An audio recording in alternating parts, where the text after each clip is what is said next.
ये दज्जाली मीडिया सब भौंक भौंक करके कहीं कुत्ता ना बना दे। तुमको हमेशा याद रखना चाहिए कि तुम अल्लाह के नबी के शेर हो, किसी के भौंकने से तुम कुत्ता नहीं बन सकते। इसीलिए तुम्हारी सिर्फ जिम्मेदारी ये है किसी के बोलने पर तुम अपने अखलाक को न बदलो। तुम्हारे अखलाक मदीने के ताजदार के अखलाक हैं जो सबसे बुलंदो बाला हैं। तुम्हें अपनी टोपी छुपाकर, तुम्हें अपनी दाढ़ी निकालकर, तुम्हें अपने आप को सेकुलर बनाकर इज्जत नहीं मिलनी है। इज्जत अगर मिलेगी तो मुस्तफा के कदमों से मिलेगी, रसूलुल्लाह की गुलामी में मिलेगी। आपको पता है सैयदना उमर फारूक रज़ी अल्लाह ताला अन्हु, जिनका जलाल ये था, जिनका रौब दबदबा ये था, उस वक्त की सुपर पावर दो ताकतें, पर्शियन एम्पायर, रोमन एम्पायर, जैसे आज अमेरिका या रशिया हो, ऐसे हालात थे उस वक्त दो हुकूमतों के। पर्शियन एम्पायर यानी किसरा और रोमन एम्पायर यानी कैसर, ये दोनों ताकतों की फौजें हजरत उमर के रौब से कपकपाती थी, डर करके थर्राती थी। उस उमर इब्ने खत्ताब रज़ी अल्लाह ताला अन्हु की हुकूमत उस वक्त सिर्फ मदीने में नहीं, पूरे अरब में है, मिस्र में है, इराक में है, हिजाज में है, नजद में है, यमन में है, फिलिस्तीन में है। जब लोगों ने आपको अमीरुल मोमिनीन कहकर पुकारा तो सैयदना उमर फारूक ने कहा, ऐ लोगों आओ मैं तुम्हें बताता हूँ, मैं खत्ताब का बेटा उमर हूँ।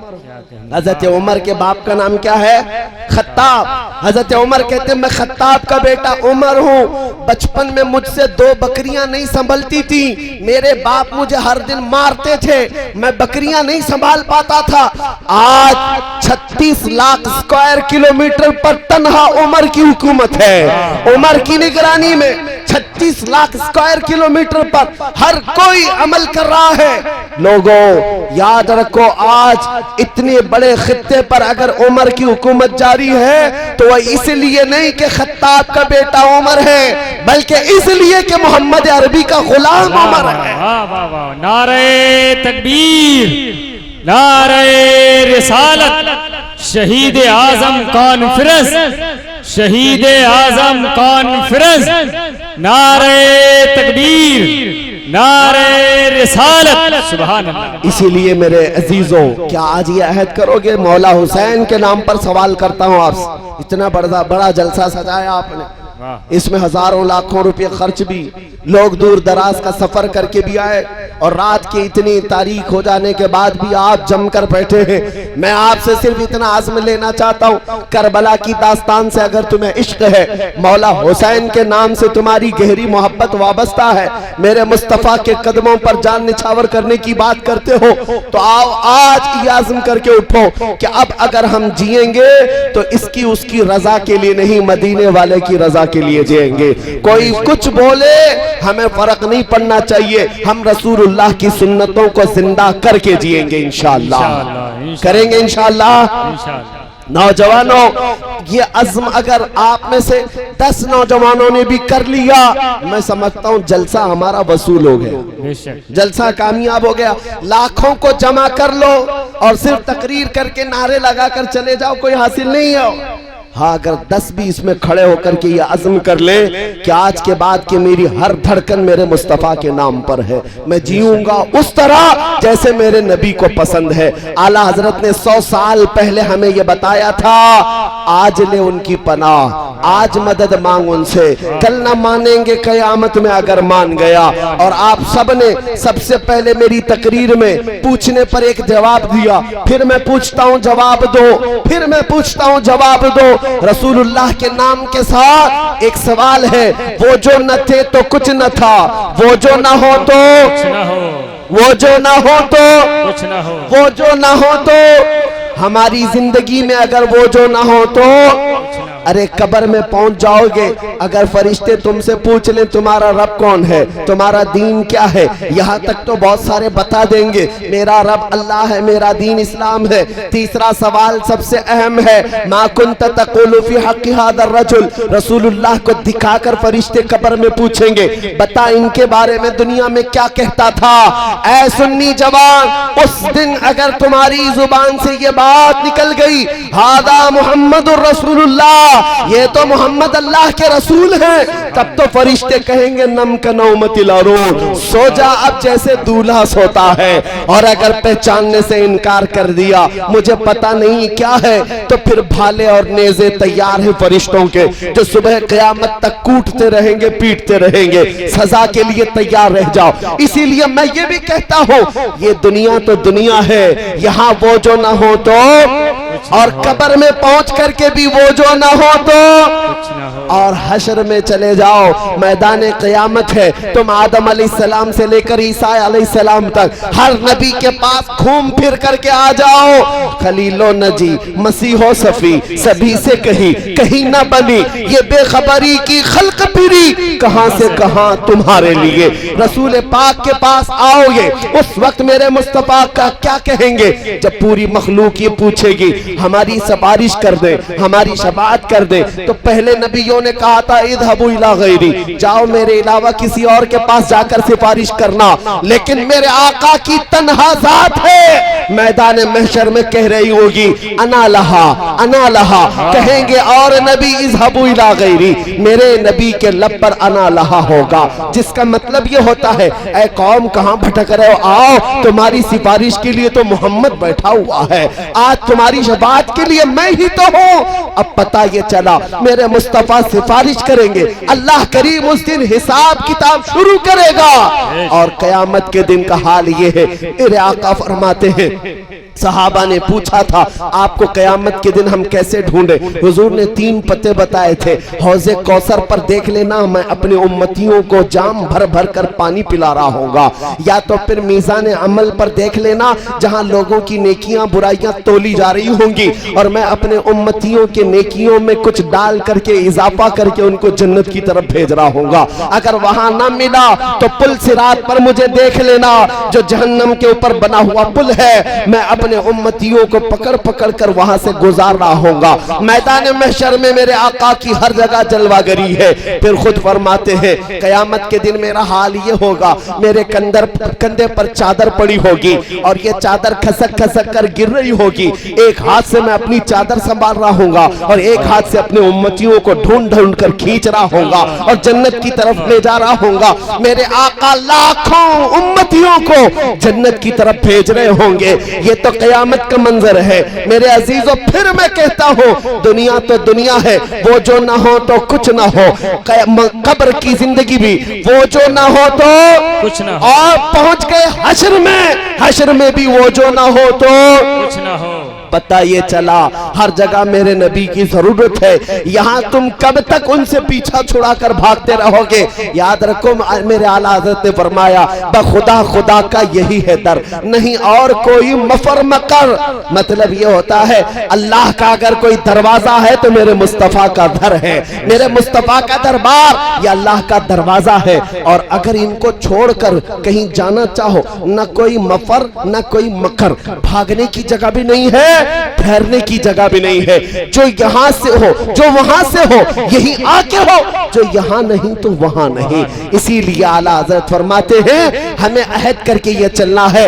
आप सबसे भी मैं कहता हूँ आज ये वादा करेंगे इंशाअल्लाह, करेंगे इंशाअल्लाह मेरे साथ। अब जीना है, हमें किस तरह जीना है? हमने बहुतों को मरते हुए भी देखा है, बहुतों को जीते हुए भी देखा है। जनाजे बहुतों के उठाए, कब्रिस्तान में दफन करके आ गए, उनके नामों की तख्तियां भी बुझ गई और खानदानों में भी उनका नाम खत्म हो गया। लेकिन 14 सदियां गुजर गई, हुसैन का नाम खत्म नहीं होता, गौसे आजम अब्दुल कादिर जिलानी का नाम खत्म नहीं होता, अजमेर के राजा ख्वाजा गरीब नवाज का नाम हमारे सीनों से कोई मिटा नहीं पाता। कितनी कुर्सियां आई बदली चली गई, लेकिन उस अजमेर की कुर्सी सदा सलामत नजर आती है। तो हमें नाम पता है, इन लोगों की जिंदगी अब तक बाकी है। वजह क्या है? उन्होंने अपने नफ्स के लिए जिंदगी नहीं गुजारी, बल्कि जो जीते थे मेरे मुस्तफा की शरीयत पर जीते थे। आज हमें यह वादा करना है कि हम अपनी लाइफ अपनी मर्जी के मुताबिक नहीं जिएंगे, हम अपनी लाइफ वैसी जिएंगे जैसे आमिना के लाल की खुशी है। अब कहो मेरे साथ मिल करके या रसूल अल्लाह, दहन में जुबान तुम्हारे लिए, बदन में है जहां तुम्हारे लिए, हमारे यहाँ तुम्हारे लिए। उठे भी वहां, तुम्हारे लिए, जमीन और जमा तुम्हारे लिए, मकीन और मकान तुम्हारे लिए, चुनी नो चुना तुम्हारे लिए, या रसूल अल्लाह बने दो जहां, तुम्हारे लिए, सबा वो चले के बाग फले, वो फूल खिले के दिन हो भले, लिबा के तले सना में खुले, रजा की जुबान तुम्हारे लिए, हम सब की जुबान। तुम्हारे लिए। याद रखो हुजूर का दरबार छोड़ करके जो इधर उधर गिरा, हमने देखा है जो उनसे जो या रसूल अल्लाह जो तेरे दर से यार फिरते हैं, दर बदर यूं ही खार फिरते हैं। नारे तकबीर, नारे रिसालत, अज़मते मुस्तफा, बस मैं मुस्तफा। आखिरी मैसेज दे रहा हूं, मैं अपनी गुफ्तगू को समेटते हुए खत्म की तरफ आ रहा हूं। ज्यादा दूर जाने की जरूरत नहीं, 2 साल गुजरे होंगे, आपके इसी उत्तर प्रदेश की राजधानी लखनऊ से एक राफजी कुत्ता निकला था, जिसने अपना नाम भी बदल लिया, धर्म भी बदल लिया। आप बताएं ना, और अखबारों की सुर्खी बन गया, मीडिया वालों ने उछाल उछाल कर लाकर डेस्क पे बिठाया, पता नहीं कौन सा नाम भी धारण कर लिया, कशका भी लगा लिया। और उसके बाद हुआ क्या, बस इतना था कि साहब को गलाजत ज्यादा पसंद रही होगी, इसीलिए चरणों में जाकर उनकी इनकी चाटते रहे। और मीडिया में बार बार आकर के ये कहता था कि मैं मोहम्मद की हकीकत बताऊंगा, उसका चरित्र बताऊंगा, नौज बिल्ला। और मैं एक नया कुरान बनाकर लाया हूं जिससे 26 आयतें निकाल दिया। रब ने ऐसा निकाल दिया अब वजूद भी मालूम नहीं होता। कुरान निकालने चले थे, नाम बदलने चले थे, और सारी मीडिया ने इतना उछाला। एक बात मैं बताऊं, इनकी एक तरफा तमाशाबंदी को एक भी अगर कोई इस्लाम छोड़ करके निकल जाए तो इनके यहाँ हीरो बनता है। हाँ, सब जगह जीनत, एक्स मुस्लिम उसको लाकर बड़ी इज्जत के साथ बिठाएंगे। कभी एक्स हिंदू को बिठाते हुए देखा है? एक्स क्रिश्चियन, एक्स सिख नहीं, उनसे कोई मतलब ही नहीं, उनसे कोई मतलब नहीं। मुसलमान अगर कोई छोड़ करके नया बना हुआ है तो वो तो जीनत बन जाता है इनकी। मैं एक सवाल पूछता हूं, एक तरफ तो इनकी रिपोर्टें ये बताती हैं ये बहुत बिखरी हुई कौम है, मुसलमानों में कोई ताकत नहीं, कोई कुव्वत नहीं, बिछड़े हुए हैं, तालीम में याफ्ता नहीं है, बहुत ही कमजोर जमात है। मैं ये कहता हूँ एक तरफ तुम्हारी रिपोर्टें ये बताती हैं हम कमजोर हैं, लेकिन मीडिया 24 घंटे हम पर ही डिबेट क्यों करता है? क्यों? जब देखो अजान, नमाज, बुरका, मस्जिद, मिंबर, मेहराब, अरे पूरे हिंदुस्तान में ऐसा लगता है हम ही हम हैं। क्या ये नहीं लगता है आपको? अरे मियाँ, यहाँ तो इलेक्शन में भी हमारे बगैर किसी की चलती नहीं, नाम लेना पड़ता है, नाम लेना पड़ता है किसी भी तरह से। बड़ी सी बड़ी कौम को डराने के लिए मोहम्मद अरबी के शेरों का नाम लिया जाता है, आज भी है। हाँ, विलन बता करके बताएंगे कि देखो ये सब तुम्हें खा जाएंगे, और बेचारे दूसरे डर भी रहे। अरे मियाँ, हमारे 14% की तादाद है, 15% की तादाद है। फिर मैं उनसे ही पूछता हूँ, सुप्रीम कोर्ट के रिटायर्ड जज भी ये कहते हैं कि ये बिखरी हुई कौम है, टूटी हुई कौम है, तालीम याफ्ता नहीं है, बैकवर्ड है। फिर ये क्यों इतना तमाशा हमारे ऊपर करते हैं, इतना भौंक भौंक करके ये बताते हैं? मेरे अजीजों, कुछ बात तो है। इकबाल ने 100 साल पहले कहा था, कुछ बात तो है कि मिटती नहीं हस्ती हमारी, कुछ बात तो है कि मिटती नहीं हस्ती हमारी। सदियों रहा है दुश्मन दौरे जमा हमारा, यूनानो मिस्र रोमा सब मिट गए जहां से, बाकी मगर है अब तक नामो निशा हमारा। तौहीद की अमानत सीनों में है हमारे, आसान नहीं मिटाना नामो निशा हमारा। कुछ बात तो है। हर जगह चर्चे तुम्हारे क्यों होते हैं? हर जगह तुम्हारे चर्चे क्यों होते हैं? इसलिए मेरे अजीजों, कोई तो दौलत अभी भी बाकी है, सब लुट जाने के बाद भी, सब लुट जाने के बाद भी कुछ तो बाकी है जिसके लिए इतना तस्करा होता है। वो तुम्हें बार बार बता रहे कोई दौलत तुम्हारे पास है, वो दौलत इश्क मुस्तफा की दौलत का नाम है। जब तक ये कमजोरों में भी रहेगी बड़ी बड़ी ताकतों को हिलाकर रख देती है। एक खादिम हुसैन को देखा था व्हील चेयर पर बैठकर लब्बैक या रसूल अल्लाह का नारा लगाता था, पैरों से मासूर था, लेकिन यूरोप की धरती भी हिलती हुई नजर आती थी। हॉलैंड की पार्लियामेंट में बैठ करके कानून पास कर रहे थे। अरे ये कमजोर आदमी जो पैरों से मासूर है बड़ी दूर बैठकर लब्बैक कहता है ये डेंजर है, बड़ा डेंजर है। मैंने देखा मियाँ वो खुद से खड़ा नहीं हो पा रहा है, व्हील चेयर पर लाकर बिठा रहे हैं। तुम्हारे पास तो पेट्रोट मिसाइल है, बड़े बड़े धमाके करने वाले हर हथियार है, फिर तुम्हें एक माजूर आलिम से खतरा क्यों है? पता चला तख्त और ताज का नाम ताकत नहीं है, फौज और पुलिस का नाम ताकत नहीं है, कमजोर टांगों में भी इश्क मुस्तफा है तो ताकत उसी का नाम। पैदा करो तो वो ताकत पैदा करो कि चलो तो तुम्हारा सीना धड़कन में नबी नबी कहा करे। जब सोए तो ये हमारी कैफियत हो, मैं सो जाऊं या मुस्तफा कहते कहते, खुले आंख सल्ले अला कहते कहते। मैं जो बात कह रहा था कंप्लीट करके खत्म करता हूँ। उस राफजी कुत्ते से पूछो आज कहाँ है? तुम तो नाम भी बदल लिए थे, धर्म भी बदल लिए थे, चर्चे में आने के लिए बहुत कुछ कर गए थे और बहुत सारे कपड़े भी पहन लिए थे और जा करके किसी के चरणों में और किसी की चाटते हुए 6 महीने गुजारे।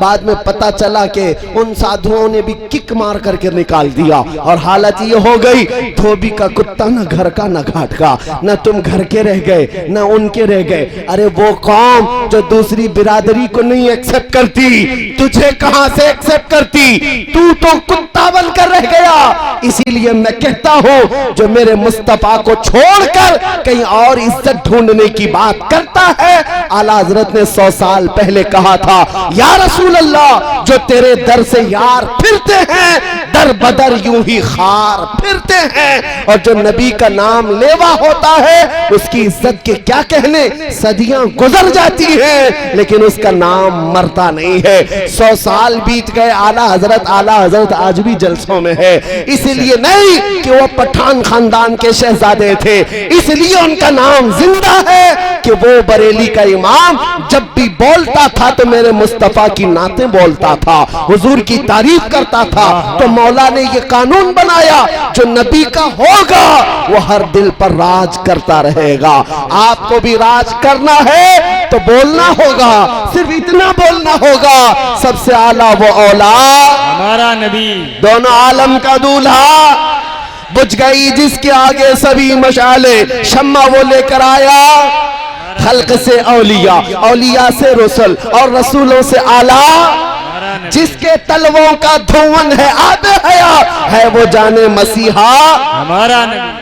सब चमक वाले उजलों में चमका किए, अंधे शीशों में चमका।